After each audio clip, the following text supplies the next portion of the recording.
नमस्कार साथियों, CVV criteria गुरु में आप सभी का स्वागत है। यूपी आईटीआई की सेकेंड मेरिट लिस्ट में जिन लोगों का नाम नहीं आया है, अब उनके मन में डाउट ये है कि कितने परसेंट पर थर्ड मेरिट लिस्ट में नाम आ जाएगा।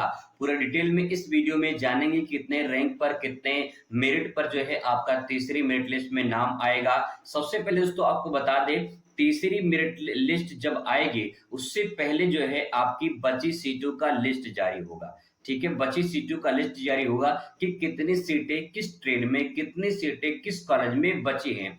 उसके अकॉर्डिंग फिर आपको अपने फॉर्म में करेक्शन करना होगा, यानी सिंपल भाषा में कहें फिर से आपको चॉइस फिलिंग करना होगा। ठीक है, तब उसके बाद जो है आपको ट्रेड और कॉलेज मिलेगा। अब सवाल दोस्तों कितना परसेंट पे जो है आपको मिल जाएगा। सबसे पहले देखिए, जो भी आपकी कैटेगरी है, ठीक है, मान लेते हैं यहाँ पे कि आप जनरल कैटेगरी में आते हैं। ठीक है, जनरल कैटेगरी में आते हैं तो अगर जनरल में हैं तो कितना परसेंट आपका हो जाएगा। जनरल में ईडब्ल्यूएस सर्टिफिकेट अगर आपके पास है तो इसका भी थोड़ा सा बेनिफिट आपको मिल जाता है।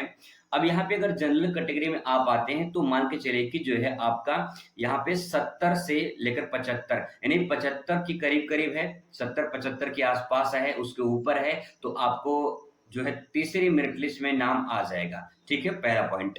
अब इसके बाद दोस्तों अगर आप ईडब्ल्यूएस लगा देते हैं तो 70 के करीब करीब रहेगा, तब भी आपको जो है मिल जाएगा। दूसरी बात यहाँ पे अगर ओबीसी की बात कर लेते हैं, ठीक है, ओबीसी की बात कर लेते हैं तो ओबीसी की बात कर लेते हैं, मतलब यहाँ पे 60-65, ठीक है, अगर 60-65 के आप करीब करीब है तो आपका जो है तीसरी मेरिट लिस्ट में नाम आपका आ जाएगा। दूसरी बात यहाँ पे ये है कि अगर आप एससी या फिर जो है आप एसटी कैटेगरी में आते हैं तो आप मान के चलिए कि अगर 55 प्लस हैं तो आपका नाम आ जाएगा। लेकिन अब यहाँ पे एक रूल और फॉलो होता है, उसको थोड़ा सा ध्यान से समझ लेंगे। यहाँ पे दोस्तों जो भी आपका परसेंटेज है वो तो मायने रखता ही है, जो भी कैटेगरी है वो भी मायने रखता है।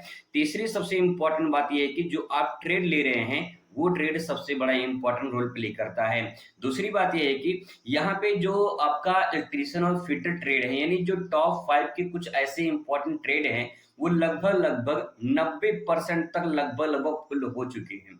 ठीक है, यानी तीसरी मेरिट लिस्ट में इलेक्ट्रीशियन और फिटर आपको बहुत कम चांस है, 10% ही चांस है कि आपको तीसरी मेरिट लिस्ट में इलेक्ट्रीशियन और फिटर मिल पाएगा, क्योंकि फर्स्ट और सेकेंड राउंड में इलेक्ट्रीशियन और फिटर लगभग लगभग फुल हो जाते हैं। जो बचते हैं वो 10% ही बचता है, और फिर इसके बाद सेकेंड राउंड में जिनका नाम आता है, जब उनको मनपसंद ट्रेड नहीं मिलता है तो वो लोग फ्लोट कर देते हैं, चेंज कर देते हैं। और जो चेंज करते हैं तो कुछ लोग इलेक्ट्रीशियन में और कुछ लोग फिटर में चेंज करते हैं।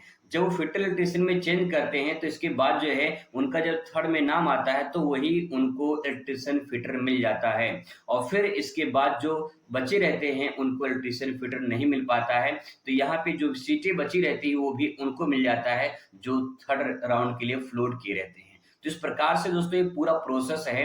और यहाँ पे अगर बात करें, सबसे पहले आप अपने कॉलेज में ये देखेंगे कि कितनी सीटें कहाँ बची हैं। जिस ट्रेड में जितनी सीटें बची होंगी उसी के अकॉर्डिंग आपको चॉइस फिलिंग करना होगा। फिर इसके बाद जो है जब चॉइस फिलिंग कर लेंगे तब आपका जो है कंफर्म होगा कि आपका नाम आएगा या नहीं आएगा, क्योंकि जो बची सीटें होंगी उसी के अकॉर्डिंग जो है आपका नाम आएगा। बाकी जो अपडेट आएगी आपको समय समय पर सूचित करेंगे, कैसे क्या करना है, कैसे चॉइस फिलिंग करनी है, कैसे करेक्शन का डेट आएगा, आपको समय समय पे अपडेट करते रहेंगे। आप जो भी आपका परसेंटेज हो आप टेंशन ना लें। हालांकि कहीं कहीं ये होता है कि भाई एडमिशन होगा कि नहीं होगा, बहुत सारे ऐसे लोग हैं जिनका 80-85% होने के बावजूद भी जो है उनका सेकेंड में जो है सेकेंड राउंड में नाम नहीं आया है, तो थोड़ा सा परेशान है। तो आप परेशान ना हो, आपका तीसरी जो मेरिट लिस्ट है उसमें नाम आ जाएगा। लास्ट ऑप्शन बचता है तीसरी मेरिट लिस्ट, उसके बाद चौथी लिस्ट भी जारी हो जिसमें आपका डायरेक्ट एडमिशन हो जाएगा कॉलेज में। ठीक है, जो बची सीटें होंगी उसमें डायरेक्ट आपका एडमिशन कॉलेज में होगा। तो समय समय पे आपको अपडेट करते रहेंगे। मिलते हैं नेक्स्ट वीडियो में। Thanks for watching.